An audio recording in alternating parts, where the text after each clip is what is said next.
आपको कितना अधिकार है पर्ची चेक करने का? अधिकार कैसे है? चेक को सके मतलब है आप पर्ची चेक करने का आपको अधिकार ही नहीं है। आपको किसने दिया अधिकार पर्ची चेक करने का, बताइए? आपको मना करा है? अरे मना किस तो कलर में 3-3 4-4 पुलिस वाला पीठासीन अधिकारी ने कुछ नहीं बोला। पीठासीन अधिकारी से नहीं मिलने दिया, जाने ही नहीं दे रहा है, यहीं से रोक लग जा रही है। पूरे प्रमाणित कर रहे हैं, उसके बावजूद इनको वोट डालने का को नहीं मिल रहा है। ये देखिए अभी आपके सामने ये 8-10 लोग खड़े हुए हैं और 15-20 लोग को वापस भेज चुके हैं। ये 3 आईडी के बाद भी वोट नहीं डालने दिया जा रहा है।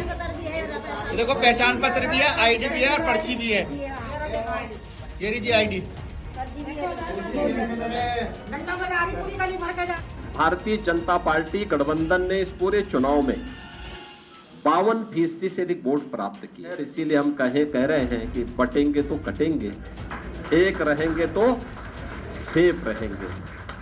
तो एक रहेंगे सेफ रहेंगे पर देश की जनता जनार्दन ने राष्ट्रीय एकता और अखंडता को मजबूती प्रदान करने के लिए, सुरक्षा और समृद्धि के लिए अपना जनादेश दिया है। चाहे बसपा हो चाहे सपा हो, सब लोगों ने सिर्फ वोटें ही ली हैं, किसी ने काम नहीं किया है, कार्य नहीं किया है। आपका ये फैसला इन फिरका परस्त ताकतों के ताबूत में आखिरी कील का काम करेगा और हिंदुस्तान की सियासत से इनकी विदाई हो जाएगी। एक रहेंगे तो सेफ रहेंगे, क्या इसी फार्मूले ने भारतीय जनता पार्टी को जीत दिलवाई है?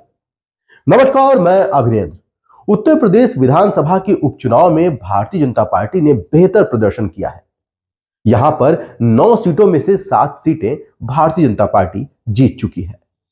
आपके पास खबर पहुंच चुकी होगी और आपने खबरों में देखा होगा कि किस तरह से भारतीय जनता पार्टी ने कुंदरकी की सीट जीती। जी हां, इस सीट पर भारतीय जनता पार्टी के प्रत्याशी को करीब 1,70,000 के आसपास मत मिले। इस सीट पर करीब 2,07,000 के आसपास मत डाले गए।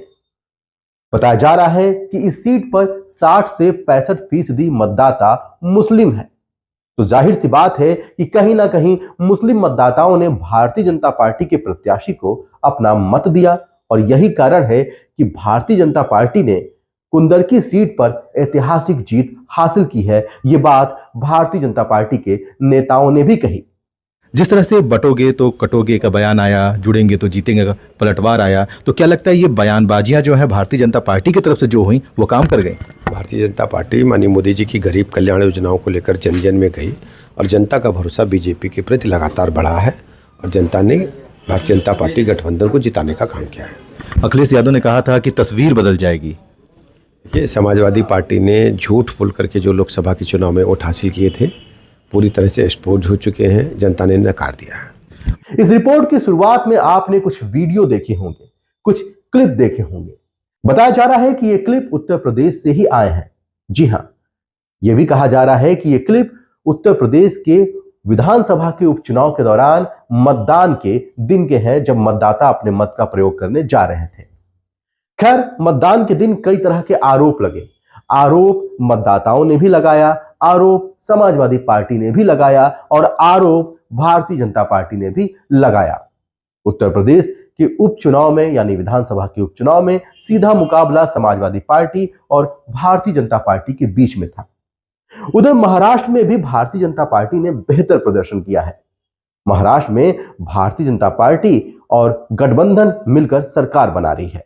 वहां पर बम्पर जीत हुई है। इधर चिराग पासवान की पार्टी का भी स्ट्राइक रेट बेहतर रहा। बीते लोकसभा चुनाव में चिराग पासवान की पार्टी लोक जनशक्ति पार्टी रामविलास को बिहार में 5 सीटें दी गई थी। उन 5 सीटों पर उन्होंने जीत हासिल की। वहीं इस बार झारखंड विधानसभा चुनाव में एनडीए के सहयोगी दल लोक जनशक्ति पार्टी रामविलास यानी चिराग पासवान की पार्टी को 1 सीट दिया गया और इस सीट पर भी लोक जनशक्ति पार्टी रामविलास के प्रत्याशी ने जीत हासिल की। इस जीत से लोक जनशक्ति पार्टी के कार्यकर्ता गदगद हैं। वहीं उत्तर प्रदेश में अपनी पार्टी का विस्तार भी करने जा रहे हैं। 2027 के चुनाव में वो अपने प्रत्याशियों को मैदान में उतारेंगे और उनका दावा है कि उत्तर प्रदेश की तस्वीर भी वो बदल देंगे। अभी झारखंड विधानसभा चुनाव के नतीजे आए हैं। 1 सीट मिली थी आपकी पार्टी को, आपके प्रत्याशी चुनाव जीत गए जी। मतलब क्या किस तरह की योजना है और चिराग पासवान के नेतृत्व में ये कैसे संभव हो पा रहा है? आप किस नजरिए से इसको देखते हैं? अभी आप देखिए, हमारी पार्टी का जनाधार निरंतर बढ़ रहा है। हर जगह हम नेशनल स्तर पर हमारी पार्टी का प्रचार भी हो रहा है। अभी हमारी पार्टी के नागालैंड में भी 2 विधायक हैं, बिहार में हमारे 5 सांसद हैं ही हैं, प्लस हमें एनडीए से 1 सीट मिली थी झारखंड प्रदेश से। झारखंड में चतरा विधानसभा से माननीय जनार्दन पासवान जी को टिकट मिला था, जिसमें आज अभी रिजल्ट आया हुआ है। आपने देखा होगा कि वो 100% स्ट्राइक रेट पे वो भी सीट हम लोगों ने जीती है। माननीय हमारे राष्ट्रीय अध्यक्ष चिराग पासवान जी का कहना है कि हम निरंतर अपनी पार्टी को आगे बढ़ाने का कार्य कर रहे हैं, व युवाओं की सोच को आगे बढ़ाने का कार्य कर रहे हैं। हमारी पार्टी की विचारधारा हर एक व्यक्ति विशेष से मिलती है, सब युवाओं को लेके आगे चलना जानती है। उसी तरीके से अब हम 2027 में उत्तर प्रदेश के लिए भी तैयार हैं। हमारा संगठन यहाँ पे मजबूत हो रहा है। मैं प्रदेश अध्यक्ष युवा होने के नाते हमें जो जिम्मेदारी मिली है कि उत्तर प्रदेश में युवाओं को बहुत मजबूती से हम खड़ा करें, तो हम यहाँ पे गठन कर रहे हैं अपने युवा संगठन को। उत्तर प्रदेश में अभी तक जो पिछड़ा वर्ग रहा है या जो दलित भाई रहे हैं, उनके लिए कार्य चाहे बसपा हो चाहे सपा हो, सब लोगों ने सिर्फ वोटें ही ली हैं, किसी ने काम नहीं किया है, कार्य नहीं किया है। हमारी पार्टी का उद्देश्य है कि हमारे यहाँ पे बहुत बड़ा ऐसा समाज है हमारी पार्टी का, जिसको हम लोग मजबूती से साथ देने के लिए तैयार हैं। और सब लोग मिलके एक साथ हम हर किसी को, कमजोर वर्ग को पूरी तरीके से पकड़ेंगे, उनके साथ रहेंगे, उनके लिए हर एक कदम पे कंधे से कंधा मिला के उनका साथ देंगे। हमारे नेताजी का यहाँ पे आना वो मतलब हमारे सबको एक साथ जोड़ने का कार्य करें। हमारी पार्टी का तो ये कहना है कि युवाओं का साथ और बुजुर्गों का आशीर्वाद दोनों एक साथ लेके जब हम आगे बढ़ेंगे तो हम बहुत मजबूती से आगे बढ़ेंगे। खैर, हम सीधे महाराष्ट्र चलते हैं और महाराष्ट्र में जाकर ये समझने की कोशिश करते हैं कि वो समाजवादी पार्टी जो उत्तर प्रदेश के विधानसभा के उपचुनाव में अच्छा प्रदर्शन नहीं कर पाई, केवल 2 सीटें ही हाथ में आई, और कुंदरकी जैसी सीट जो काफी लंबे समय से समाजवादी पार्टी के पास थी वो उसके हाथ से निकल गई, जो मुस्लिम बाहुल्य क्षेत्र कहा जाता है, जहां 60 से 65% मुस्लिम मतदाता है। लेकिन वही महाराष्ट्र में मुस्लिम बाहुल्य क्षेत्र है और वहां पर समाजवादी पार्टी ने जीत हासिल की है। 2 सीटें समाजवादी पार्टी ने जीती हैं।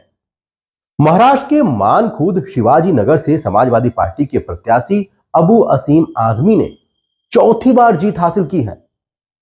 जी हां, वहीं भिवंडी ईस्ट से रईस शेख ने भी जीत हासिल की है, ये भी समाजवादी पार्टी के प्रत्याशी हैं।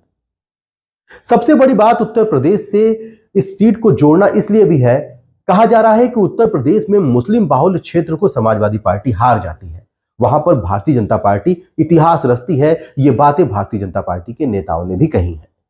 वहीं जो महाराष्ट्र का मुस्लिम बाहुल्य क्षेत्र है और जहां पर अधिकतर उत्तर भारतीय भी रहते हैं, उस क्षेत्र में समाजवादी पार्टी ने जीत हासिल की है। यानी उत्तर प्रदेश में सपा हार जाती है लेकिन महाराष्ट्र में जीत जाती है। महाराष्ट्र में इन दोनों सीटों पर समाजवादी पार्टी के 2 सांसद पहुंचे थे चुनाव प्रचार करने के लिए। एक थे गाजीपुर के सांसद अफजाल अंसारी, तो दूसरे थे बलिया के सांसद सनातन पांडे। जी हां, इन सीटों पर इन दोनों सांसदों ने जमकर प्रचार किया, समाजवादी पार्टी के पक्ष में वोट भी मांगा और नतीजा सामने है। तरक्की की तरफ गामजन है, आपके दुआ और आपके समर्थन की जरूरत है। मैं महसूस कर रहा हूं इस नुक्कड़ मीटिंग में बड़ी तादाद में समाजवादी पार्टी से जुड़े हुए, जनाब अबू आसिम साहब से जुड़े हुए हमारे कार्यकर्ता भी बैठे हैं, हमारे समर्थक भी बैठे हैं। लेकिन यही कार्यकर्ता और समर्थक अब 2 दिन का वक्त बचा है, 4 दिन का जो वक्त बचा है, दिन को दिन और रात को रात, दिन रात को एक कर दीजिए और चुनाव के अंतिम चरण में भारतीय जनता पार्टी के लोग जो झूठी अफवाहें फैलाएंगे, बेईमानी करेंगे और हर तरह की झूठ मीडिया के माध्यम से, गोदी मीडिया के माध्यम से, खरीदी हुई मीडिया के। उत्तर प्रदेश में अफजाल अंसारी ने मोदी लहर में भी चुनाव जीतकर दिखाया है। समाजवादी पार्टी की 1 सीट बढ़ाई है। जब मोदी लहर अपने चरम पर था, जब ऐसा लग रहा था कि गाजीपुर की सीट समाजवादी पार्टी के हाथ से निकल जाएगी, क्योंकि वहां पर मनोज सिन्हा, जिनको विकास पुरुष कहा गया, उनको वोट देने का अपील किया जा रहा था, या उनके जो समर्थित प्रत्याशी हैं उनको वोट देने की अपील की जा रही थी। लेकिन उस लहर में भी जब लगातार अफजाल अंसारी के ऊपर कार्रवाइयां भी हो रही थी, जब अफजाल अंसारी के भाई मुख्तार अंसारी की मृत्यु हो गई थी, उस बीच में भी अफजाल अंसारी ने चुनाव लड़ा और वो सीट जीत ली। उसके पहले भी अफजाल अंसारी उस सीट से जीते, यानी लगातार 2 बार वो सांसद भी बने।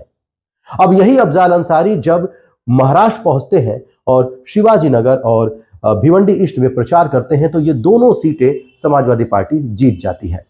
तो भले ही समाजवादी पार्टी को उत्तर प्रदेश से उपचुनाव में निराशा मिली हो, लेकिन महाराष्ट्र में समाजवादी पार्टी के लिए खुशी की खबर तो जरूर आई है।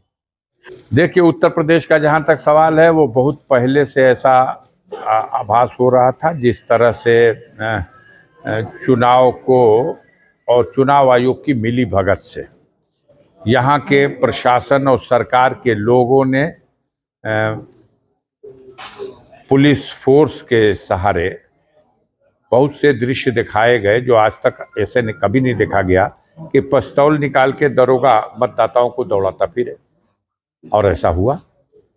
महाराष्ट्र का जहां तक चुनाव है, महाराष्ट्र में मैं उम्मीद करता हूं कि हमारी 2 सीटें समाजवादी पार्टी की पिछले लोकसभा के चुनाव में भी आ गई थी। विधानसभा के चुनाव में 2 सीटों पे जीत हासिल हुई थी। हमें उम्मीद है कि एक भिवंडी की जो पूर्वी सीट है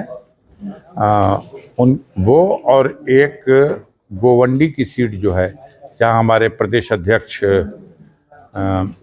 अबू कासिम आजमी साहब चुनाव लड़ रहे थे, ये दोनों सीटें हम लोग जीतने की स्थिति में हैं।